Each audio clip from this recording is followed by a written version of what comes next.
नमस्कार दोस्तों, कैसे हैं आप सब। मैं विवेक रुद्रा भूमि आइस की तरफ से आप सभी का स्वागत करता हूं। हम लोग अभी तक सॉरी FCQ मॉडल अर्थात fact according to concept then question model के हिसाब से अपनी तैयारी को आगे बढ़ा रहे हैं।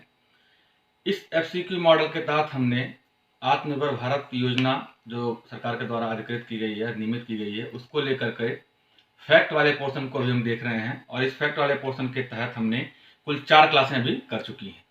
4 क्लासों के तहत हमने ये देखा है कि आत्मनिर्भर भारत अभियान को लेकर के वित्त मंत्रालय के द्वारा किस क्षेत्र को प्राथमिकता दी गई, किस क्षेत्र के लिए कौन से उपाय किए गए, कौन से संशोधन किए गए, कौन से सुधारवादी कदम उठाए गए, किसके लिए कितना ग्रांट जारी किया गया। इन सारे मुद्दों को हमने पिछले 4 क्लासों में अपनी देख चुका हूं। आज की जो क्लास है वो आत्मनिर्भर भारत के FCQ मॉडल के फैक्ट वाले कॉन्सेप्ट को लेकर के 5वीं और अंतिम क्लास है। तो 5वीं और अंतिम जो वित्त मंत्रालय की घोषणा है उसको लेकर के आज हम क्लास के डिस्कस करेंगे।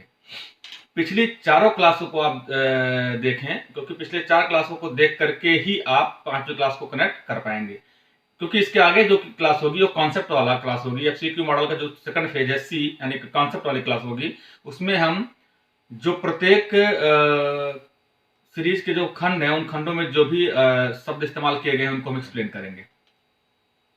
तो चौथी क्लास में हमने देखा था तो चौथे क्लास के तहत हमने देखा था कि सरकार के द्वारा अपने चौथे किस्त में कुल 2 प्रकार की घोषणा की गई। जो पहली घोषणा थी वो नीतिगत उपायों को लेकर की गई थी, अर्थात आत्मनिर्भर भारत को लेकर के क्या नीतिगत उपाय किए जाने हैं उनको लेकर के बात की गई थी। और दूसरी घोषणा में कुल 11 योजनाओं की बात की गई थी, 11 उपायों की बात की गई थी। उन 11 उपायों के तहत कुल 8 सेक्टरों में क्या बात की गई थी उसकी हम चर्चा कर लिए थे। तो नीतिगत उपाय में हमने देखा था कुल 4 स्तर के नीतिगत उपाय किए जाने हैं। पहला, सचिव स्तर के अधिकारियों को मिला करके एक बॉडी बनाई जाएगी जो बॉडी निवेश से संबंधित गतिविधियों पर निर्णय लेगी। दूसरा ये था कि निवेश परियोजनाएं और राज्य तथा केंद्रों के बीच तालमेल बनाने को लेकर के हर मंत्रालय में एक परियोजना इकाई का गठन किया जाएगा। और वह परियोजना इकाई का मूलभूत कार्य होगा कि परियोजना निर्माणकर्ताओं और परियोजनाओं को अधिकृत करने वाले बॉडी यानी केंद्र सरकार राज्य सरकार के बीच तालमेल को बनाना। फिर हमने देखा था कि इतनी प्रक्रिया होने के बाद अब निवेश को आकर्षित करने के लिए क्या रणनीति बनाई जाए। तो उसमें प्रावधान किया गया कि निवेश को आकर्षित करने के लिए राज्यों के बीच प्रतिस्पर्धी संघवाद के रणनीति को अपनाई जाएगी। प्रतिस्पर्धा के आधार पर रैंकिंग जारी की जाएगी। और चौथी बात यह थी कि रैंकिंग में सर्वोच्च स्थान पाने वाले जो राज्य हैं उनको मॉडल के रूप में प्रस्तुत किया जाएगा और उनको कुछ प्रोत्साहन राशि प्रदान की जाएगी। तो इस प्रकार हमने देखा था कुल 4 नीतिगत उपाय किए गए थे आत्मनिर्भर भारत को चलाने को लेकर के। दूसरा हमने देखा था कि जो चौथी किस्त थी उसमें एक घोषणा और की गई थी और वो घोषणा थी 11 उपायों को लेकर के। इन 11 उपायों में अर्थव्यवस्था के 8 महत्वपूर्ण सेक्टरों को देश के कंपनियों के लिए निजीकरण को खोलने को लेकर के बात इसमें की गई थी। जैसे कोयला क्षेत्र है, विद्युत क्षेत्र है, खनिज क्षेत्र है, नागरिक उड्डयन क्षेत्र है, सामाजिक ढांचा निर्माण क्षेत्र है, आप देख सकते हैं, फिर आंतरिक क्षेत्र है और आणविक ऊर्जा क्षेत्र है। इन 8 सेक्टरों को भारत के कंपनियों के लिए, भारत के उद्यमियों के लिए निजीकरण के क्षेत्र को प्रमोट करने के लिए इनके नियमों, कानूनों और इनके प्रावधानों में सरलीकरण किया गया है, संशोधन किया गया है, ताकि आत्मनिर्भर भारत को लेकर के इन सेक्टरों में मेक इन इंडिया के तहत आत्मनिर्भरता के उद्देश्य को आगे बढ़ाया जा सके। तो इस प्रकार हमने चौथी क्लास में इन सारी बातों को देखा था। आज हम 5वीं क्लास देखेंगे और 5वीं क्लास में देखेंगे कि अंतिम जो अपना घोषणा है उसमें वित्त मंत्रालय के द्वारा किन सेक्टरों को प्राथमिकता दी गई और उनके लिए कितने ग्रांट जारी किए गए। तो आइए बढ़ते हैं हमने आज 5वीं क्लास की तरफ। आज हम देखते हैं आत्मनिर्भर भारत अभियान पार्ट 5। इसमें हम वित्त मंत्रालय की 5वीं और अंतिम घोषणा को देखेंगे। इस 5वीं अंतिम घोषणा के तहत वित्त मंत्रालय के द्वारा कुल 8 सेक्टरों में सरकारी सुधारों और सहायक उपायों को घोषणा की गई है। और इन 8 सेक्टरों को एक प्रकार से आप पिछले जो 4 क्लासेस हैं या पिछली जो 4 घोषणाएं हैं उनका समराइज रूप कर सकते हैं। इसमें कुछ बेसिक कोर सेगमेंट को बहुत प्राथमिकता में रखा गया है। जैसे पहला है मनरेगा संबंधी प्रावधान, दूसरा है स्वास्थ्य संबंधी प्रावधान, तीसरा है शिक्षा संबंधी प्रावधान, चौथा है ईज ऑफ डूइंग यानी कि कारोबार सुगमता संबंधी प्रावधान, पांचवा है कंपनी अधिनियम संबंधी प्रावधान, छठा है दिवालिया कानून, इंसॉल्वेंसी बैंकरप्टी कानून के संबंधी प्रावधान, 7वां है सार्वजनिक क्षेत्र संबंधी प्रावधान और 8वां है राज्य सरकारों को सहायता संबंधी प्रावधान। इन 8 प्रावधानों के तहत इन 8 क्षेत्रों को सेक्टर 5 में, या आप ये कह सकते हैं कि वित्त मंत्रालय की 5वीं और अंतिम घोषणा के तहत प्राथमिकता में रखा गया। लेकिन इन सेक्टरों को आप देखेंगे कि इन सेक्टरों से संबंधित कहीं ना कहीं कोई ना कोई बात पिछले 4 क्लासेस में या पिछले 4 घोषणाओं में की जा चुकी है। तो इनको लेकर के हम एक एक करके आगे देखेंगे, उसमें देखेंगे कि क्या प्रावधान किया गया है। ये जो है वो मनरेगा से संबंधित है। तो उसमें क्या है, हेडिंग दिया गया है, रोजगार को बढ़ावा देने के लिए मनरेगा के आवंटन में वृद्धि। तो जो रोजगार को बढ़ावा देने के लिए मनरेगा के आवंटन में 40,000 करोड़ रुपए का अतिरिक्त राशि जारी की गई है। और यह जो 40,000 करोड़ रुपया की राशि है वह बजटीय प्रावधान के तहत जारी की गई 60,000 करोड़ रुपए से अतिरिक्त होगी। अर्थात बजट के माध्यम से भी मनरेगा को 60,000 करोड़ रुपया आवंटित किया गया है और 40,000 करोड़ रुपए का अतिरिक्त आवंटन कोरोना के दौरान किया गया है मनरेगा को। तो इस प्रकार मनरेगा में अब कुल खर्च किए जाने वाली जो राशि है वो 1 लाख करोड़ रुपया के करीब पहुंच गई है। तो ये अपने आप में एक बड़ी राशि है और इस राशि के माध्यम से मनरेगा को प्रमोट करने से ग्रामीण अर्थव्यवस्था कहीं ना कहीं अपने आप पटरी पर आने के लिए तैयार हो जाएगी। मनरेगा क्या है, मनरेगा 2005 में अधिनियमित किया गया था और 2006 में इसको लागू किया गया था। मनरेगा का पहले नाम नरेगा था, राष्ट्रीय ग्रामीण रोजगार गारंटी अधिनियम। इसको 2009 में गांधी जयंती के अवसर पर इसको मनरेगा कर दिया गया, महात्मा गांधी राष्ट्रीय रोजगार गारंटी अधिनियम। तो जो मनरेगा है वो रोजगार को गारंटी देने वाला एक अधिनियम है। इस अधिनियम के तहत किसी भी ग्रामीण परिवार के ऐसे सदस्य को जो रोजगार करने के लिए तत्पर है और 220 रुपया प्रतिदिन के आधार पर रोजगार करने के लिए तैयार है, उसको 100 दिन का रोजगार दिया जाएगा। और ये वयस्क परिवार के वयस्क सदस्यों के लिए ही योजना को लागू किया गया था। तो इस प्रकार मनरेगा ग्रामीण अर्थव्यवस्था को बूस्ट करने के लिए चलाई गई एक योजना के रूप में हम देख सकते हैं। इस समय आप देखेंगे कि जो कोरोना के चलते, जो वैश्विक महामारी के चलते जो पूरे वर्ल्ड सहित पूरे देश में जो स्थिति क्रिएट हुई है, उससे जो बाहर काम करने वाले हमारे श्रमिक भाई बंधु हैं, जो मजदूर हैं, वो बाहर से वापस लौट करके अपने रिवर्स माइग्रेशन करते हुए अपने मूल निवास क्षेत्र में आ रहे हैं। इस आधार पर मूल निवास क्षेत्र में जो मानव दबाव है, मानव जनसंख्या का दबाव है, बढ़ रहा है। और यह समय मौसमी समय है जहां खेतों और विभिन्न प्रकार के कामकाजों के लिए स्थानीय स्तर पर मजदूरों की अधिक संख्या में जरूरत होती है। तो इस स्तर पे इस समय ऋतु मौसम के समय वापस हो रहे प्रवासी मजदूरों के लिए रोजगार की सुविधा उपलब्ध करा करके उनके आर्थिक जो पहलू है उसको स्ट्रांग करने हेतु मनरेगा के तहत अतिरिक्त 40,000 करोड़ रुपए का प्रावधान किया गया है। इसका फायदा क्या होगा? इसका सबसे बड़ा फायदा यह होगा कि मानसून के समय जो वापस लौट रहे श्रमिक हैं, जिनकी आर्थिक स्थिति दयनीय हो गई है, उनको जब इस मनरेगा के तहत रोजगार की गारंटी दी जाएगी तो इससे एक तो ये होगा कि उनकी आर्थिक स्थिति में सुधार होगा। उनकी आर्थिक स्थिति में सुधार होने से जो हमने कहा था कि इकोनॉमी में कि हमें इंक्रीमेंटल ग्रोथ नहीं क्वांटम ग्रोथ चाहिए, उस हिसाब से क्वांटम ग्रोथ के लिए हमें तरलता को बनाए रखना बहुत जरूरी है। और हमने बात किया था तरलता के लिए जरूरी है कि गरीबों और श्रमिकों के हाथ में पैसा आए और वो पैसे से मार्केट में तरलता को संचालित कर सके। तो इस आधार पे मनरेगा के तहत जब रोजगार की गारंटी उनको प्राप्त होगी तो उनकी आय में वृद्धि होगी। उनकी आय में वृद्धि होने से उनकी आर्थिक स्थिति सुदृढ़ होगी और आर्थिक स्थिति सुदृढ़ होने से जो लोचशीलता है वो लोचशीलता बरकरार होगी और तरलता का संचालन अच्छे तरीके से हो सकेगा। दूसरा, हमने देखा है कि पिछले दिनों में मनरेगा के तहत जल संरक्षण कार्यक्रम को भी शामिल कर दिया गया है। तो मनरेगा के तहत जल संरक्षण कार्यक्रम को संचालित किए जाने से और उसमें रोजगार सृजन किए जाने से जो कृषि आधारित अर्थव्यवस्था है उसके लिए बहुत बड़ा फायदा होने वाला है, सिंचाई को लेकर के, जल संरक्षण को लेकर के, और इससे पर्यावरण का विकास भी हो सकेगा। इस तरह हम देखेंगे कि एक बहुत बड़ा फायदा इसके तहत ग्रामीण अर्थव्यवस्था को होने वाला है और रोजगार की गारंटी मिलने से, आय के सृजन होने से मैन्युफैक्चरिंग सेक्टर को भी इसमें बढ़ावा मिलेगा। इस प्रकार ग्रामीण अर्थव्यवस्था को पटरी पर लाया जा सकना संभव हो सकेगा, क्योंकि आत्मनिर्भर भारत के लिए आवश्यक है कि ग्रामीण भारत को आत्मनिर्भर सबसे पहले बनाया जाए। दूसरा, हम देखेंगे स्वास्थ्य क्षेत्र में क्या क्या पहले की गई। तो आप ये हम सब जानते हैं कि मानव जनसंख्या मानव संसाधन के रूप में होती है।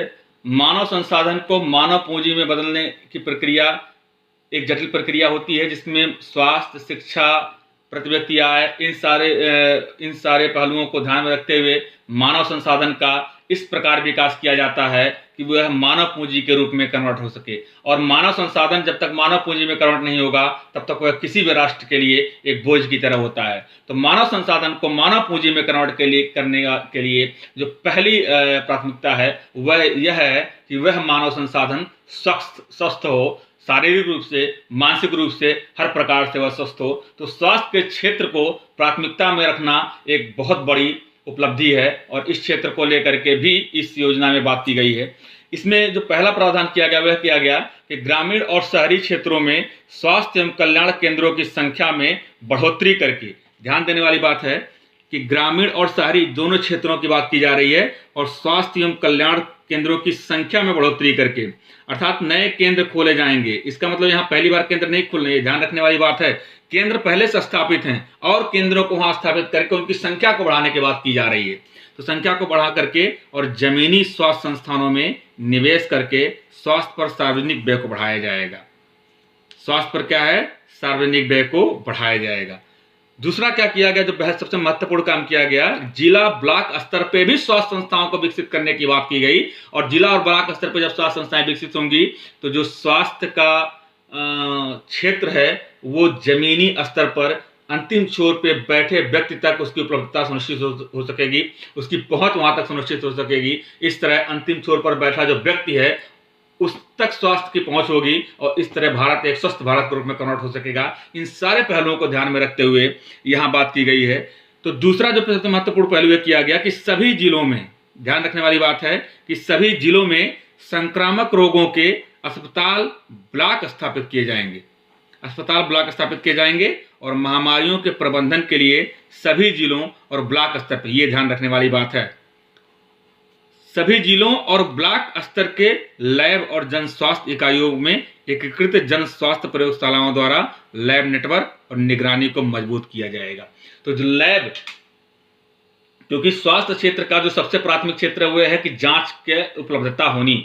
जांच की उपलब्धता के आधार पर ही हम आगे की प्रक्रिया निष्कर्ष ले सकते हैं। जब तक हमको यही नहीं पता चल पाएगा कि किस व्यक्ति के अंदर कौन सी बीमारी है, बीमारी किस प्रकार की है, तो उसका हम इलाज कैसे कर पाएंगे। तो जांच की सुविधा सब तक पहुंचाने के लिए जमीनी स्तर पर कार्य करते हुए सभी जिलों और ब्लॉक स्तर पर लैब प्रयोगशालाएं स्थापित की जाएंगी। जो पहले से स्थापित हैं उसको अद्यतन बनाया जाएगा, उनको टेक्नोलॉजी से पूरा सुसज्जित किया जाएगा और उनका नियमितीकरण भी किया जाएगा। इस आधार पर जो है स्वास्थ्य सुविधाओं को बहुत बेहतर तरीके से सक्षम बनाए जाने की प्रक्रिया का भी इसमें पालन किया जाना सुनिश्चित किया गया है। दूसरा क्या है, इसके अलावा IMCR द्वारा स्वास्थ्य के लिए राष्ट्रीय संस्थागत प्लेटफॉर्म अनुसंधान को प्रोत्साहित करेगा तथा राष्ट्रीय डिजिटल स्वास्थ्य मिशन के तहत राष्ट्रीय डिजिटल स्वास्थ्य खाका का निर्माण किया जाएगा। राष्ट्रीय डिजिटल स्वास्थ्य मिशन का मतलब यह है कि जितने भी आपके जांच हैं, जितने भी आपके रिपोर्ट्स हैं, वो डिजिटली माध्यम से आपको प्रोवाइड करवाए जाएंगे, डिजिटली माध्यम से आपके वो संरक्षित किए जाएंगे। और इस प्रकार जो राष्ट्रीय डिजिटल स्वास्थ्य मिशन है उसके तहत जितने भी डाटा हमें अधिकृत किए जाएंगे, जितने भी डाटा संरक्षित किए जाएंगे, जितने भी डाटा को जनरेट किया जाएगा, उन सारे डाटाओं को राष्ट्रीय डिजिटल स्वास्थ्य खाका के तहत उनको संरक्षित किया जाएगा। और भविष्य में किसी भी प्रकार की बीमारी, किसी भी प्रकार के संक्रामक स्थिति होने पे उस डाटा से रिपोर्ट को लेकर के, उस डाटा से सैंपल को लेकर के आगे की प्रक्रियाओं को संचालन करने में बहुत ही आसानी हो सकेगी। तो इस प्रकार स्वास्थ्य क्षेत्र के लिए भी बेहतर पहल की गई है और जो मानव संसाधन को मानव पूंजी में कन्वर्ट करने के लिए एक बेहतर विकल्प के रूप में साबित होगा। इसके आगे हम देखेंगे जो तीसरा पहलू है कि मानव संसाधन को मानव पूंजी में कन्वर्ट करने के लिए जो दूसरा सबसे महत्वपूर्ण सेक्टर है वो है शिक्षा का विकास करना और शिक्षा तक सबकी पहुंच को सुनिश्चित करना। और शिक्षा को लेकर के किसी भी वर्ग को किसी भी स्थिति में, किसी भी संक्रामक स्थिति में शिक्षा हमारी रुके नहीं, उसको लेकर के भी काम किया गया है। आप सब जानते हैं कि कोरोना काल के तहत पूरी तरह से व्यवस्था ठप हो गई है, पूरी तरीके से शिक्षा व्यवस्था चरमरा गई है, क्लासेस या किसी भी प्रकार की व्यवस्था संचालित नहीं की जा सकती। ऐसे कंडीशन में शिक्षा लोगों तक पहुंचाने के लिए एक ऐसे प्लेटफॉर्म को विकास किया जाना है, एक ऐसे प्लेटफॉर्म का विकसित किया जाना है जहां घर से ही शिक्षा को प्रसारित किया जा सके, किसी भी परिस्थिति में शिक्षा न रुकने पाए। अर्थात हम यह कह सकते हैं कि कोरोना काल के दौरान होने वाले सुधारों में एक सुधार यह भी है कि अब शिक्षा को पूरी तरह डिजिटलीकृत या ऑनलाइन प्लेटफॉर्म पर लाने की प्रक्रिया को भी इसमें संचालित किया जाना है। इसको लेकर के हम देखते हैं तीसरा पहल क्या किया गया है। चलिए अब हम देखते हैं अपना तीसरा जो संबंधित शिक्षा क्षेत्र से। तो तीसरा है, उसकी हेडिंग है कोविड के बाद समानता के साथ। ध्यान देने वाली बात है, समानता के साथ प्रौद्योगिकी आधारित शिक्षा। प्रौद्योगिकी आधारित शिक्षा का मतलब है science and tech plus education, अर्थात साइंस और टेक का इस्तेमाल करते हुए एजुकेशन सेक्टर को आधुनिक बना करके आधुनिकृत शिक्षा व्यवस्था को ही क्या बोलते हैं, प्रौद्योगिकी आधारित शिक्षा। इसके तहत कुल 5 प्रावधान किए गए हैं, उनको हम एक एक करके देखते हैं। तो जो पहला प्रावधान है वो है पीएम ई विद्या, अर्थात प्रधानमंत्री इलेक्ट्रॉनिकली विद्या योजना। इस योजना के तहत समानता के आधार पर जो पूरी की पूरी शिक्षा व्यवस्था है, जो स्कूली शिक्षा व्यवस्था है, उसको ऑनलाइन प्लेटफॉर्म पे लाया जाना है। और ऑनलाइन प्लेटफॉर्म पे लाने के लिए स्कूली शिक्षा व्यवस्था है कुल 12 प्रकार के चैनलों का विकास किया गया है। ये 12 प्रकार के चैनल कक्षा 1 से लेकर के कक्षा 12वीं तक के लिए उपलब्ध होंगे, अर्थात प्रत्येक क्लास के लिए एक चैनल उपलब्ध होगा। ये जो चैनल के आधारित शिक्षा व्यवस्था है, ऑनलाइन शिक्षा व्यवस्था है, इसको जून से संचालित किया जाना है। और इसकी जो एक्सेस होगी वो 24/7 होगी, अर्थात 24 घंटे और 7 दिन के लिए शिक्षा व्यवस्था संचालित की जाएगी। इसमें जो अन्य प्रावधान किया गया वो यह किया गया है कि इस व्यवस्था के तहत जो क्लास की स्टार्टिंग होगी वो राष्ट्रभक्ति गीत से की जाएगी और जो क्लास की समाप्ति होगी वो राष्ट्रगान के माध्यम से किया जाएगा। हर दिन 6 घंटे, मतलब हर दिन एक क्लास 6 घंटे चलाई जाएगी। मतलब एक स्कूल के जो एक पूरा शेड्यूल है उसमें 6 घंटे क्लास होगी। इसका जो टाइम ड्यूरेशन बांटा गया है उस आधार पर बांटा गया है कि पहला जो स्लॉट है वो सुबह 8 बजे से लेकर के दिन में 1 बजे तक का है, 2 बजे तक का है। दूसरा जो स्लॉट है वो शाम के 7 बजे से लेकर प्रातःकाल यानी कि मध्य रात्रि 1 बजे तक का होगा। इसमें रिकॉर्डेड और लाइव दोनों प्रकार की क्लासेस संचालित की जाएंगी। दूसरा प्रावधान इसमें क्या किया गया कि राष्ट्रीय रैंकिंग के आधार पर देश के शीर्ष 100 विश्वविद्यालयों को भी ऑनलाइन क्लास अपनी स्टार्ट करने की प्रक्रिया दी जाएगी। और यह अनुमति जो 100 विश्वविद्यालय हैं उनको जुलाई से प्रारंभ हो रहे जो शैक्षणिक काल है वहां से इसको संचालित किया जाना सुनिश्चित किया गया है। दूसरा जो प्रावधान है वो दीक्षा पोर्टल से संबंधित है। तो दीक्षा पोर्टल क्या है? दीक्षा पोर्टल मानव संसाधन विकास मंत्रालय द्वारा 2017 में लॉन्च किया गया था। इसका जो मूलभूत उद्देश्य यह था कि शिक्षकों को अपनी जीवन शैली को डिजिटल बनाने हेतु एक डिजिटल प्लेटफॉर्म उपलब्ध कराना, जिसपे शिक्षक अध्यापक अपने सीखने, प्रशिक्षण व अध्यापक समुदाय से कनेक्ट करने के लिए इसको लॉन्च किया गया था। तो दीक्षा पोर्टल नाम से आपको पता है कि दीक्षा शिक्षकों के लिए होगा, दीक्षा शिक्षा ये सारी व्यवस्थाएं हमने देखा है। तो दीक्षा पोर्टल अभी आप इतना समझिए, इसको हम आगे डिस्कस करेंगे कि एक ऑनलाइन प्लेटफॉर्म है जो डिजिटल रूप से टीचरों को सक्षम बनाता है कि डिजिटली आकर के किस तरह वो शिक्षा व्यवस्था में अपने सहयोग को संचालित कर सकते हैं, अपना सहयोग दे सकते हैं, कैसे अपने बीच कनेक्शन बना सकते हैं। इन सारे व्यवस्थाओं को लेकर के मानव संसाधन विकास मंत्रालय द्वारा 2017 में इसको जारी किया गया था। तो इसी दीक्षा पोर्टल के माध्यम से ऑनलाइन एजुकेशन को और अधिक ऊंचाई देने हेतु one nation one digital platform के तहत दीक्षा पोर्टल को और मजबूत बनाया जाना है। ध्यान रखने वाली बात है, वन नेशन वन प्लेटफॉर्म मतलब एक राष्ट्र के लिए एक ही डिजिटल प्लेटफॉर्म होगा जो पूरे देश में ऑनलाइन शिक्षा की व्यवस्था के लिए संचालित किया जाएगा। हमने एक बात और पढ़ी थी, one nation one ration card. तो हमने वहां भी देखा था कि राशन कार्ड को पोर्टेबल बनाया जाना है, मतलब आप कहीं भी नौकरी करिए, जहां आप नौकरी करेंगे वहीं आपको राशन कार्ड के माध्यम से आपको सस्ता और मुफ्त अनाज मिलेगा। इसी तरह one nation one digital platform का मतलब है कि पूरे राष्ट्र के लिए एक शिक्षा व्यवस्था होगी, पूरे राष्ट्र के लिए एक शिक्षा डिजिटल प्लेटफॉर्म होगा, उसी प्लेटफॉर्म के आधार पर पूरी शिक्षा व्यवस्था संचालित की जाएगी। इसको लेकर के क्या कहा गया कि आने वाले दिनों में कुल 200 और किताबों को इस दीक्षा प्लेटफॉर्म पर QR कोड के माध्यम से प्रमाणित किया जाएगा और यह कुल हिंदी अंग्रेजी से कुल 15 भाषाओं में यहाँ उपलब्ध होगी। तो इस प्रकार हमने दीक्षा पोर्टल को भी देखा था कि दीक्षा पोर्टल के तहत क्या किया गया। दूसरा जो इसमें तीसरा काम किया गया उसको नाम दिया गया मनोदर्पण। मनोदर्पण के तहत क्या है कि मानसिक स्वास्थ्य और भावनात्मक कल्याण के सिलसिले मानसिक स्वास्थ्य और भावनात्मक कल्याण के सिलसिले में मानसिक कल्याण मनोदर्पण मानसिक स्वास्थ्य और भावनात्मक कल्याण के सिलसिले में छात्रों, शिक्षकों और परिवार का मनोवैज्ञानिक सामाजिक समर्थन करने के लिए एक पहल है जो तुरंत शुरू की जाएगी। मतलब क्या है? मनोवैज्ञानिक यानी कि मानसिक स्वास्थ्य और भावनात्मक कल्याण के सिलसिले में छात्रों, शिक्षकों और परिवारों को मनोवैज्ञानिक सामाजिक समर्थन प्रदान करने हेतु एक पहल है जिसका नाम है मनोदर्पण, और इसको भी जल्द में शुरू किए जाने के लिए अधिनियमित किया गया है। अगला जो पहल है उसमें कहा गया है कि साल 2025 तक, ये ध्यान रखिएगा, फैक्ट है, साल 2025 तक प्रत्येक बच्चे, ये ध्यान रखने वाली बात है जो हम अंडरलाइन कर रहे हैं, साल 2025 तक प्रत्येक बच्चा कक्षा 5 में, ये भी ध्यान रखने वाली बात है, क्लास 5 की बात कर रहे हैं, ना कि 6 की, ना कि 8 की, ना कि 3rd की, साल 2025 तक प्रत्येक बच्चा कक्षा 5 में सीखने के स्तर और परिणाम प्राप्त कर सके, यह सुनिश्चित करने के लिए राष्ट्रीय बुनियादी साक्षरता और गणना मिशन, ये बात ध्यान रखिएगा, राष्ट्रीय बुनियादी साक्षरता और गणना मिशन को दिसंबर 2020 तक शुरू किया जाएगा। मतलब क्या है कि 2025 तक भारत का प्रत्येक बच्चा कक्षा 5 में सीखने, समझने और परिणाम प्राप्त कर सके पढ़ लिख करके, इसकी निगरानी को लेकर के एक राष्ट्रीय बुनियादी साक्षरता गणना मिशन बनाया जाना है, जिसे दिसंबर तक शुरू किया जाएगा, दिसंबर 2020 तक शुरू किया जाना है। तो राष्ट्रीय बुनियादी साक्षरता और गणना मिशन दिसंबर 2020 तक स्टार्ट किया जाना है। और इसके अगर नाम को आप पढ़ेंगे तो लिखा है राष्ट्रीय बुनियादी साक्षरता। बुनियादी साक्षरता का मतलब है कक्षा 5 तक का विद्यार्थी सीखे, पढ़े, समझे और इन सारे प्रक्रियाओं से गुजरते हुए वह अपना रिजल्ट भी दे, उस पढ़े हुए का परिणाम भी प्राप्त कर सके। इन सब को सुनिश्चित करने के लिए योजना चलाई गई है और इसको दिसंबर 2020 से संचालित किए जाने के लिए अधिनियमित किया गया है। इसी प्रकार जो 5वीं प्रक्रिया है उसमें कहा गया है कि दिव्यांग जनों हेतु अलग से कंटेंट तैयार किया जाएगा। दिव्यांग जनों को भी इसमें प्राथमिकता में रखा गया है और हम जानते हैं कि उनके पढ़ने की जो ब्रेल लिपि है वो हम लोग से अलग है, तो उनके लिए भी एक डिजिटली प्लेटफॉर्म पे आधारित एक अलग से कंटेंट तैयार किया जाएगा ताकि उनको भी शिक्षा व्यवस्था में समानता के अधिकार के तहत उनके भी अधिकार को सुनिश्चित किया जा सके।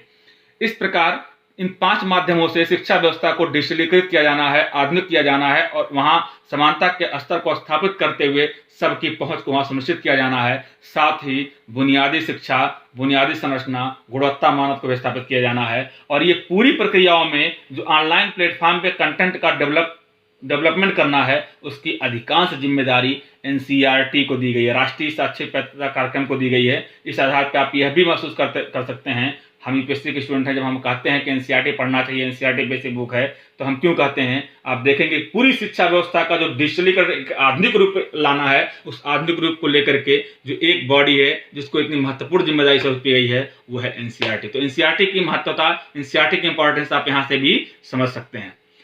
आइए अब हम बढ़ते हैं अपने अगले स्टेप की तरफ। अगला हम देखते हैं, चौथा जो सेगमेंट हमारा है वह है दिवालिया कानून से संबंधित, कि दिवालिया कानून में क्या क्या प्रावधान किए गए हैं और दिवालिया कानून में संशोधन करते हुए कैसे कारोबारी सुगमता यानी कि एज ऑफ डूइंग बिजनेस को प्रमोट किया गया, इसको हम देखते हैं। दिवालिया संबंधित कानून को IBC बोलते हैं, इसको है इंसॉल्वेंसी एंड बैंकरप्टी कोड, इसको दिवालिया कानून संहिता बोलते हैं। हिंदी में दिवालिया कानून संहिता, इंग्लिश में IBC मतलब इंसॉल्वेंसी एंड बैंकरप्टी कोड। तो यहाँ मैं IBC शब्द का इस्तेमाल करूंगा, आप इसको समझिएगा। तो IBC से संबंधित उपायों के माध्यम से कारोबार में सुगमता, ध्यान रखिएगा कि कारोबार में सुगमता, एज ऑफ डूइंग बिजनेस को बेहतर बनाने के लिए IBC से संबंधित उपायों में भी सुधार किया गया है। तो क्या क्या सुधार किया गया हम देखते हैं। पहले यह नियम था कि 1 लाख रुपए तक का अगर कोई फ्रॉड करता है, अगर कोई कर्ज वापस नहीं करता है तो उसको दिवालिया कानून संहिता के तहत उस पर कानूनी कार्रवाई की जाती थी। अब इस जो राशि को बढ़ा करके कितना कर दिया गया है, 1 करोड़ रुपए। मतलब अब 1 करोड़ रुपए से ज्यादा के मामलों को ही दिवालिया प्रक्रिया के तहत लिया जाएगा। पहले यह सीमा 1 लाख रुपए थी, अब इस सीमा को बढ़ा करके 1 करोड़ रुपया कर दिया गया है। इस प्रकार इसमें सबसे अधिक जो फायदा होने वाला है वो सूक्ष्म, लघु और मध्यम उद्योग यानी कि MSME को होने वाला है। तो IBC क्या है? IBC जो है वो इसको भारतीय दिवालिया और शोधन अक्षमता कोड बोला जाता है, जिसको 2016 में अधिनियमित किया गया था। इसके तहत यह प्रावधान किया गया कि अगर कोई कंपनी कर्ज वापस नहीं चुकाती है तो IBC के तहत कर्ज वसूलने के लिए उस कंपनी को दिवालिया घोषित कर दिया जाता है। दिवालिया घोषित होने के बाद उसकी पूरी की पूरी संपत्ति पर बैंक का कब्जा हो जाता है और बैंक उस संपत्ति को किसी को भी किसी अन्य कंपनी को बेचने के लिए अधिकृत हो जाती है और वह उस संपत्ति को बेच करके अपना कर्जा वसूल करती है। तो यही आपका आईबीसी है। इसको डिटेल में हम कॉन्सेप्ट वाले क्लास में पढ़ेंगे। तो आईबीसी हमने देखा क्या है कि एक दिवालिया संहिता कानून है जो 2016 में आया। इसमें प्रावधान ये किया गया कि अगर कोई कंपनी कर्ज लेती है बैंक से, उस कर्ज को नहीं चुका पाती है, तो उस कंपनी को दिवालिया घोषित कर दिया जाएगा। दिवालिया घोषित होने के बाद उसकी सारी संपत्ति पे बैंक का अधिकार होगा। बैंक उस संपत्ति को बेच करके अपने कर्ज को पूरा करेगी। इसके लिए जो पहले कानून था वो ये था कि 1 लाख रुपए तक के कर्ज को इसमें शामिल किया जाता था, लेकिन अब इस सीमा को बढ़ा करके 1 करोड़ रुपए कर दिया गया है। दूसरा का प्रावधान किया गया है कि महामारी की स्थिति के आधार पर 1 वर्ष तक कोई भी नई दिवालिया कानून संहिता लागू नहीं की जाएगी। दिवालिया कार्रवाई की शुरुआत करने के उद्देश्य से संहिता के तहत कोविड-19 से संबंधित ऋण को डिफॉल्ट की परिभाषा से बाहर करने के लिए केंद्र सरकार को सशक्त बनाया गया है।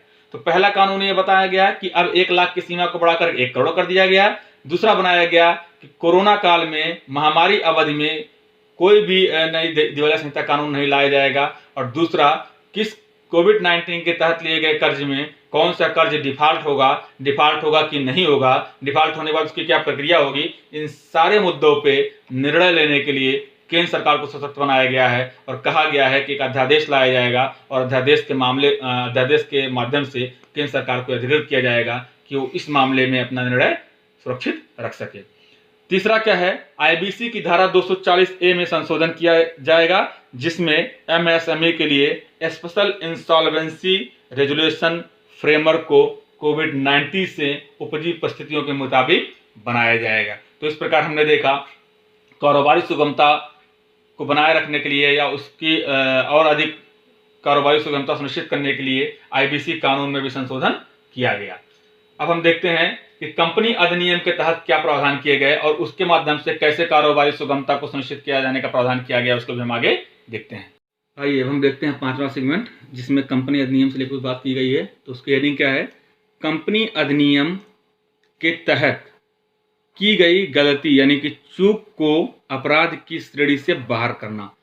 कुछ गलतियां ऐसी हैं जिनको अपराध की श्रेणी से बाहर किया गया है। पहले ये कंपनी अधिनियम के तहत अपराध की श्रेणी में थी, उनको लेकर यहाँ प्रावधान किया गया है। तो पहला क्या किया गया, कंपनी कानून की मामूली तकनीकी और प्रक्रियात्मक चूक को अपराधीकरण की श्रेणी से बाहर किया गया है।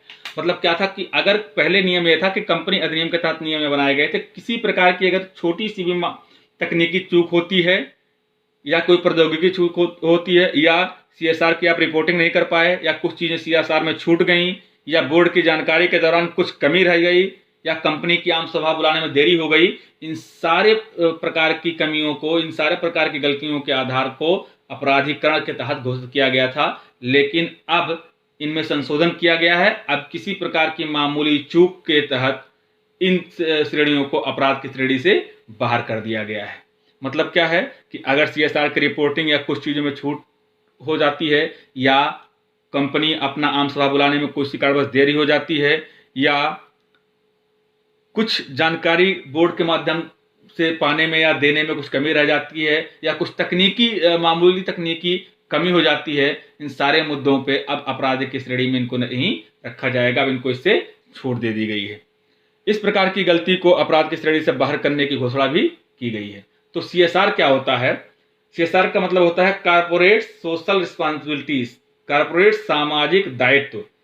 इसका अर्थ है कि किसी औद्योगिक इकाई का उसके अपने पक्षकारों, स्थानीय समाजों, पर्यावरण के प्रति उसका नैतिक दायित्व।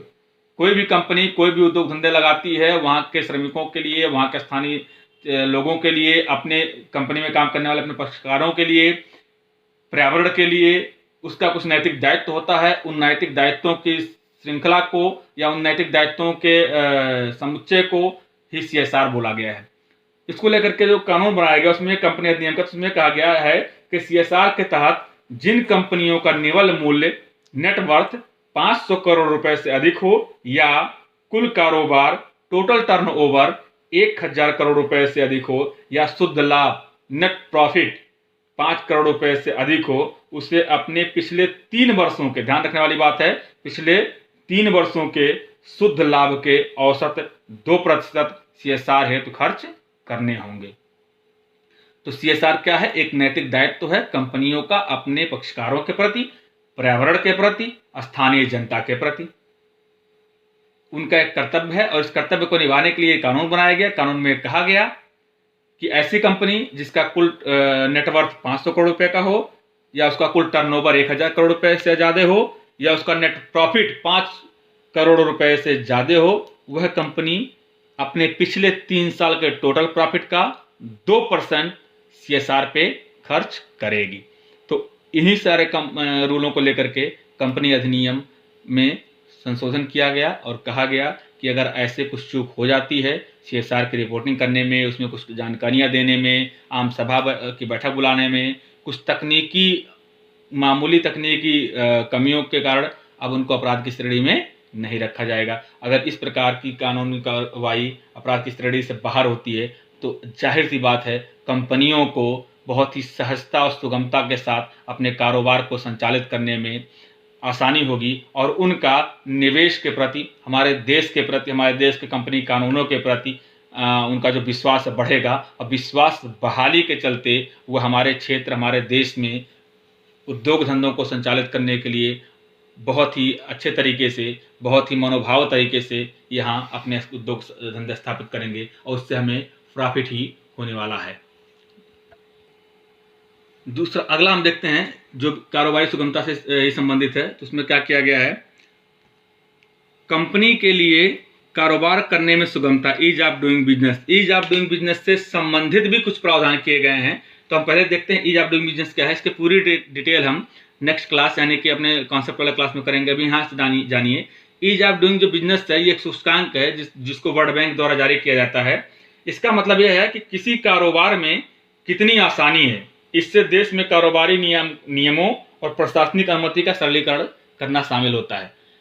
कोई भी कंपनी किसी भी राष्ट्र में निवेश तब करती है जब वहां निवेश युक्त एक बेहतर वातावरण उपलब्ध हो, कानूनी प्रक्रियाओं की सरलता हो, संसाधनों की उपलब्धता हो और भाई भतीजावाद, क्रोनी कैपिटलिज्म, इस प्रकार की चीजों से बहुत ही दूरी बनी हो। तो इस प्रकार ease of doing business world bank द्वारा जारी किया गया सूचकांक है जो किसी राष्ट्र में कारोबार करने को लेकर के कितनी आसानी है इसको आंकता है। तो इसी बात को लेकर के, कारोबारी सुगमता को लेकर के भारतीय वित्त मंत्रालय द्वारा कुछ प्रावधान किए गए हैं। उनमें पहला है कि भारतीय सार्वजनिक कंपनियां स्वीकृत विदेशी बाजारों में प्रत्यक्ष सूचीबद्ध हो सकेंगी। अब जितनी भी भारतीय हमारी कंपनियां हैं, सार्वजनिक कंपनियां हैं, वो स्वीकृत विदेशी बाजारों में भी अपनी प्रत्यक्ष सूचीबद्धता सुनिश्चित कर सकेंगे, जिस पर अभी तक रोक लगाई गई थी। अगला क्या है कि निजी कंपनियां जो स्टॉक एक्सचेंजों पर NCD को सूचीबद्ध है, निजी कंपनियां जो स्टॉक एक्सचेंजों पर NCD को सूचीबद्ध करती हैं, उन्हें सूचीबद्ध कंपनियों के रूप में नहीं माना जाएगा। ये एक बड़ा परिवर्तन है। अगला क्या है? NCLAT के लिए अतिरिक्त विशिष्ट बेंच गठित करने की शक्ति। NCLAT कंपनी कानून से संबंधित है जो डूइंग ऑफ बिजनेस को देखती है, इनको लेकर कुछ प्रावधानित करती है। इसकी चर्चा हम अगले क्लास में करेंगे। दूसरा क्या है? छोटी कंपनियों, एक व्यक्ति के स्वामित्व वाली कंपनियों, निर्माता कंपनियों और स्टार्टअप के द्वारा भी की गई गलतियों के लिए आर्थिक दंड की कमी की गई है। तो ईज ऑफ डूइंग बिजनेस के लिए कुल 4 प्रावधान किए गए। पहला क्या किया गया कि भारतीय सार्वजनिक कंपनियां स्वीकृत विदेशी बाजारों में सूचीबद्ध हो सकेंगी। दूसरा, जो निजी कंपनियां स्टॉक एक्सचेंज के माध्यम से NCD में सूचीबद्ध होती हैं, उन्हें सूचीबद्ध कंपनियां नहीं माना जाएगा। तीसरा, NCLAT के लिए अतिरिक्त या विशिष्ट बेंच गठित करने की अनुमति है। और चौथा, छोटी कंपनियों, एक व्यक्ति के स्वामित्व वाली कंपनियों, निजी निर्माताओं और स्टार्टअप के द्वारा अगर कोई गलती की जाती है तो उनके ऊपर लगने वाले आर्थिक दंडों में भी कमी की गई है। चलिए अब हम देखते हैं 7वां। 8 सेक्टर कुल हैं। हमने कहा था आज 8 सेक्टर की बात की जाएगी। 8 सेक्टर में से 7वां सेक्टर है जिस पर बात की गई है, वो है कि नए आत्मनिर्भर भारत। हेडिंग देखिए, नए आत्मनिर्भर भारत। नए आत्मनिर्भर भारत के लिए सार्वजनिक क्षेत्र उद्यम नीति, मतलब सार्वजनिक क्षेत्र को लेकर के आत्मनिर्भर भारत के लिए क्या नीति बनाई गई, इसको इसमें चर्चा की गई है। तो इसको भी हम इसको पूरा डिस्कस करेंगे, लेकिन इसकी जो समरी है वो समरी ये है कि अब सार्वजनिक क्षेत्र को जहां जहां प्राथमिकता दी गई थी, जहां जहां उनका प्रभुत्व था और जहां निजी कंपनियों की पहुंच नहीं थी, अब इस कानून के माध्यम से, इस संशोधन के माध्यम से उन कंपनियों को, उन निजी कंपनियों को सार्वजनिक क्षेत्र के प्राथमिकता प्राप्त क्षेत्रों तक पहुंच सुनिश्चित कराई गई है। मतलब अब निजी कंपनियां भी उन क्षेत्रों में काम कर सकती हैं जहां पहले उनको रोक लगाई गई थी और जहां केवल सार्वजनिक क्षेत्र का प्रभुत्व था। तो इस आधार पर हम देखेंगे कि सार्वजनिक क्षेत्र के उद्यमों का जो अधिकार क्षेत्र वो धीरे धीरे घटाया गया है और ज्यादा से ज्यादा मात्रा में निजी कंपनियों को उद्योग स्थापित करने या औद्योगिक क्षेत्र के विकास के लिए प्रमोशन दिया जाए, इसकी बात इसमें की गई है। तो इसमें जो प्रावधान किया गया, पहला किया गया है, सरकार अब हर सेक्टर में, ध्यान देने वाली बात है, हर सेक्टर में, कोई सेक्टर छूटेगा नहीं, हर सेक्टर में सार्वजनिक उद्यम की भागीदारी घटाने, ये ध्यान रखिएगा, आपके प्री एग्जाम पूछ सकता है, घटाने की जगह बढ़ाने लिख देगा, हर की जगह पे कुछ लिख देगा, तो यहाँ से गलती आप करते हैं। सरकार अब हर सेक्टर में सार्वजनिक उद्यमों की भागीदारी घटाने तथा ज़्यादा से ज़्यादा निजी कंपनियों की भागीदारी बढ़ाने जा रही है। निजी कंपनियों को उन सेक्टरों में भी काम करने का मौका मिलेगा जहां अब तक उन्हें इजाज़त नहीं थी। सभी स्ट्रेटजिक यानी कि सामरिक क्षेत्रों में कम से कम एक सार्वजनिक कंपनी होगी, लेकिन निजी कंपनियों को भी स्ट्रेटजिक क्षेत्र में काम करने की अनुमति होगी। अभी तक जितने भी स्ट्रेटजिक क्षेत्र थे, सामरिक क्षेत्र थे, उस सामरिक रक्षा क्षेत्र से संबंधित क्षेत्र थे, उन क्षेत्रों में सार्वजनिक कंपनियों की प्रभुत्व थी। लेकिन अब नियम बनाया गया है कि जो स्ट्रेटजिक क्षेत्र हैं उसमें सार्वजनिक कंपनी तो होगी, कम से कम एक सार्वजनिक कंपनी तो होगी, लेकिन अब निजी क्षेत्र को भी इसके लिए खोला गया है, अर्थात अब निजी क्षेत्र की भी पहुंच यहां तक सुनिश्चित हो सकेगी। दूसरा प्रावधान क्या किया गया है कि अनावश्यक प्रशासनिक खर्च को कम करने, अनावश्यक प्रशासनिक खर्च, ध्यान रखने वाली बात है, अनावश्यक प्रशासनिक खर्च को कम करने के लिए सामरिक क्षेत्रों में उद्यमों की संख्या आमतौर पर केवल 1 से 4 होगी। मतलब क्या है इसका कि जो सामरिक क्षेत्र है उन सामरिक क्षेत्रों में मिनिमम 1 और मैक्सिमम 4 क्षेत्र ही होंगे सार्वजनिक क्षेत्र के। बाकी सारे क्षेत्रों का या तो निजीकरण कर दिया जाएगा या उनका विलय कर दिया जाएगा या होल्डिंग कंपनियों के अंतर्गत उनको लाया जाएगा। तो इस प्रकार नए आत्मनिर्भर भारत के लिए सार्वजनिक क्षेत्र के उद्यम के नीति के तहत 2 प्रावधान किए गए। पहला प्रावधान यह किया गया कि अब हर सेक्टर को निजी क्षेत्र के लिए छोड़ा जाएगा और हर सेक्टर में सार्वजनिक क्षेत्र की भागीदारी को धीरे धीरे घटाया जाएगा और वहां ज्यादा से ज्यादा मात्रा में निजी सेक्टर को खोला जाएगा, अर्थात अब हर सेक्टर में निजी क्षेत्र की पहुंच सुनिश्चित हो सकेगी। दूसरा क्या किया गया कि जो सामरिक क्षेत्र हैं, सामरिक क्षेत्र में कम से कम 1 कंपनी सार्वजनिक क्षेत्र की होगी और अधिक से अधिक 4 कंपनियां सामरिक क्षेत्र की हो सकती हैं, लेकिन इन क्षेत्रों में अब निजी क्षेत्र को भी उपलब्ध कराया जाएगा और 4 से अधिक क्षेत्र जो भी बचते हैं उनका या तो निजीकरण किया जाएगा या उनको विलय के माध्यम से निजीकरण होगा या होल्डिंग कंपनियों के अंतर्गत उनको लाया जाएगा। इस प्रकार सार्वजनिक क्षेत्र उद्यम नीति के तहत भी आप देखेंगे किस प्रकार सरकार ने ईज ऑफ डूइंग बिजनेस को आसान बनाने के लिए बात की है। अगला सेक्टर हमारा जो राज्य सरकारों को सहायता देने को लेकर के, हम सभी जानते हैं इस समय देश में जो कोरोना काल का जो आर्थिक बंदी है, जो लॉकडाउन है, लॉकडाउन के चलते भारत के सभी राज्यों में लगभग 90% की आर्थिक स्थिति चरमरा गई है, उनकी आर्थिक स्थिति में गिरावट आई है। उस आर्थिक स्थिति को ऊपर उठाने, उनमें आत्मनिर्भरता के संचार को करने को लेकर के वित्त मंत्रालय के द्वारा राज्यों को आवंटित राशियों, राज्यों को दिए जाने वाली सहायता राशियों में भी बढ़ोतरी करने को लेकर के बात की गई है। इसमें कहा गया है कि केवल 2020-21 यानी कि 1 साल के लिए केंद्र ने केवल वर्ष 2020-21 के लिए राज्यों की उधार की जो सीमा है उनको 3% से बढ़ा करके 5% करने का फैसला किया है। अर्थात अभी तक जो राज्य थे, कोई भी राज्य उधार अपनी जीडीपी के अनुपात में ही प्राप्त करता है। तो अभी तक जो नियम था वो था कि कोई भी राज्य अपनी कुल जीडीपी का केवल 3% ही उधार ले सकता है, लेकिन अब इस 3% की सीमा को बढ़ाकर कितना कर दिया गया है, 5% कर दिया गया। अर्थात अब राज्य अपनी कुल जीडीपी का 5% तक कर्ज ले सकेंगे और यह नियम केवल 2020-21 के लिए ही लागू होगी। इस प्रकार के सुधारों को कुल 4 क्षेत्रों में जोड़ा जाएगा। पहला, एक देश एक राशन कार्ड का सार्वभौमिकरण किया जाना है। दूसरा, कारोबार में सुगमता को लेकर के इस्तेमाल किया जाना है। तीसरा, बिजली वितरण कंपनियों यानी कि डिस्काम के उन्नतीकरण या डिस्काम को लेकर के प्रावधान किया जाना है। चौथा, शहरी स्थानीय निकायों के उन्नति को लेकर भी बात की जानी है। तो इस प्रकार राज्यों को जो सहायता दी जानी है, राज्यों को सहायता के माध्यम से कोरोना काल के आर्थिक संकट से उन्हें उबारने के लिए जो प्रावधान किया गया है वो मूलभूत प्रावधान यही है कि अब कोई भी राज्य उधार अपनी कुल GDP का 5% प्राप्त कर सकेगा, लेकिन यह टाइम ड्यूरेशन ध्यान देने वाली बात है। कितना है? केवल 2020-21 के लिए होगा और 3% से बढ़ाकर कितना हो जाएगा? 5% हो जाएगा। इस प्रकार हमने आज आज 5वीं क्लास में हमने पूरी चीज़ें देखी। तो इस तरह हमने आज अपने 5वीं क्लास और अंतिम क्लास जो फैक्ट की थी उसमें देखा कि आत्मनिर्भर भारत के तहत वित्त मंत्रालय ने कौन सी घोषणाएं की। तो हमने देखा आज वित्त मंत्रालय के द्वारा कुल 8 सेक्टरों में बात की गई। उन 8 सेक्टरों को प्रमोट करने की बात की गई, जिसमें पहला सेक्टर था मनरेगा। मनरेगा से संबंधित जो है वो 40,000 करोड़ रुपए अतिरिक्त ट्रांसफर किए गए हैं और यह जो 40,000 करोड़ रुपया है वो 60,000 करोड़ रुपए के बजटीय प्रावधान के अतिरिक्त होगा। तो इस प्रकार कुल 1 लाख करोड़ रुपया खर्च किए जाएंगे मनरेगा में। और अभी मैंने बताया कि मनरेगा 2005 में नियमित किया गया था, 2006 में लागू किया गया था 200 जिलों में, और यह रोजगार की गारंटी प्रदान करने वाला एक अधिनियम है। दूसरा जो है स्वास्थ्य क्षेत्र में को लेकर के बात की गई थी। स्वास्थ्य क्षेत्र में कहा क्या किया गया कि जो ग्रामीण और शहरी क्षेत्र हैं उन क्षेत्रों में स्वास्थ्य संबंधी जो कल्याणकारी केंद्र हैं उन केंद्रों की संख्या को बढ़ाया जाना है। दूसरा क्या है कि जिला और ब्लॉक स्तर पर लैब स्थापित किए जाने हैं, उन लैबों की निगरानी करना है, उनका आधुनिकीकरण करना है। इस प्रकार जो स्वास्थ्य की पहुंच है उसको अंतिम छोर पर बैठे व्यक्ति तक पहुंचाया जाना सुनिश्चित किया गया है। तीसरी जो बात है वो शिक्षा को लेकर की गई। शिक्षा में पहली बात ये किया गया कि अब पूरी तरह से राष्ट्रीय स्कूली शिक्षा को ऑनलाइन प्लेटफॉर्म पर लाया जाएगा। ऑनलाइन प्लेटफॉर्म पर लाने के लिए उसको डिजिटलीकृत किया जाना है और इसके लिए क्या किया गया कि जो राष्ट्रीय स्कूल शिक्षा पद्धति है उसको ऑनलाइन डिजिटली प्लेटफॉर्म पर लाने के लिए कुल 12 प्रकार के चैनल बनाए गए और प्रत्येक क्लास के लिए एक अलग चैनल होगा, अर्थात प्रत्येक क्लास के लिए एक अलग चैनल होगा, अर्थात एक कक्षा के लिए एक चैनल।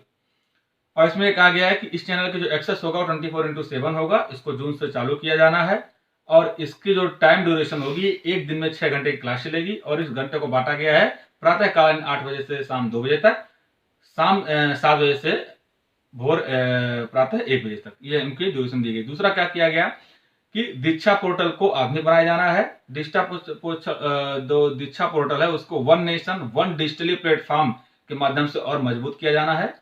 हमने बताया कि जो दीक्षा पोर्टल है वो MHRD यानी कि मानव संसाधन विकास मंत्रालय द्वारा जारी किया गया था। ये शिक्षकों की गुणवत्ता को बढ़ाने के लिए, उनको अपने से एक दूसरे से कनेक्ट करने के लिए और उनको डिजिटली रूप से सशक्त करने के लिए दीक्षा पोर्टल को लाया गया था। तीसरा इसमें बात की गई थी कि 2025 तक जो लक्ष्य रखा गया वो यह है कि कक्षा 5 तक पढ़ने वाले विद्यार्थी प्रत्येक बच्चे को सीखने, समझने और पढ़ने इन तीनों प्रक्रियाओं से गुजरते हुए उसके परिणाम आने को सुनिश्चित किया जाना है। इसको लेकर के एक निगरानी ढांचा गठित किया जाना है जिसको बोला गया राष्ट्रीय बुनियादी साक्षरता और गणना मिशन। इसमें अगला क्या है कि समानता के अधिकार को स्थापित करते हुए दिव्यांगजनों के लिए भी एक अलग से कंटेंट डेवलप करने की बात की गई है और इस पूरी डिजिटलीकृत शिक्षा में जो भी कंटेंट डेवलप किए जाएंगे उसका अधिकांश जो जिम्मेदारी हो NCERT को दी गई है।